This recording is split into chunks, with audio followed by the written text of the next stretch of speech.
Aşağılanma hissi kadar kötü bir şey yok dünyada. Profesör Doktor Vamuk Volkan, Kıbrıs Türk'ü bir psikiyatrist. Dünya çapında tanınıyor. 45 sene Amerika Birleşik Devletleri'nde araştırma yapıp ders veren Volkan, savaşan toplumları barıştıran çözüm önerileriyle biliniyor. İnsanlar konuşursa birbirlerini öldürmezler.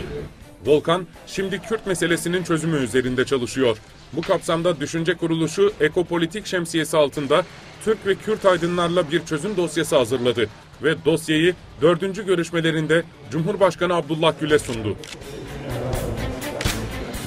Volkan'ın sunduğu ve Sabah gazetesinin yayımladığı dosya tartışılacak öneriler içeriyor. Dağlardaki "Ne mutlu Türk'üm" diyene yazılarının silinmesi ve andımızın kaldırılması tavsiye ediliyor. Dahası özerklik tartışılsın, Kürtçe'de seçmeli ders olsun deniyor. Dosya ortak vatan duygusunu öne çıkarıyor.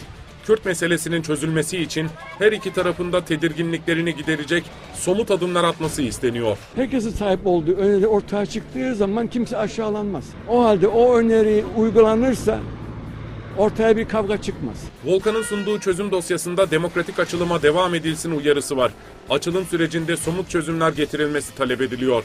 CHP'nin de taşın altına elini koyması gerektiği üzerinde duruluyor. Gül'e verilen dosyada Kürtçe geniş yer tutuyor.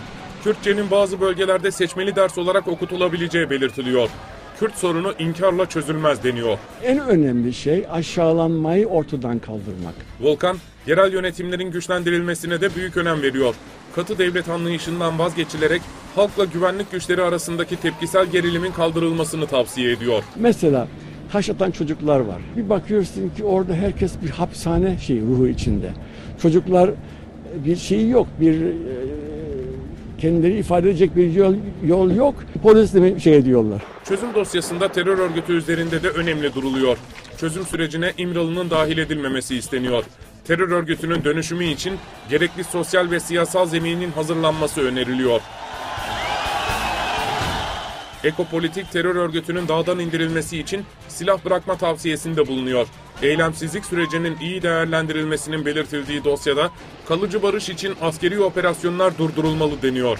Sayın Cumhurbaşkanı herkesi dinledi, notlar bile aldı. Volkan'ın sunduğu dosya şimdi Cumhurbaşkanı Gül'ün önünde. Gül dosyayı inceliyor.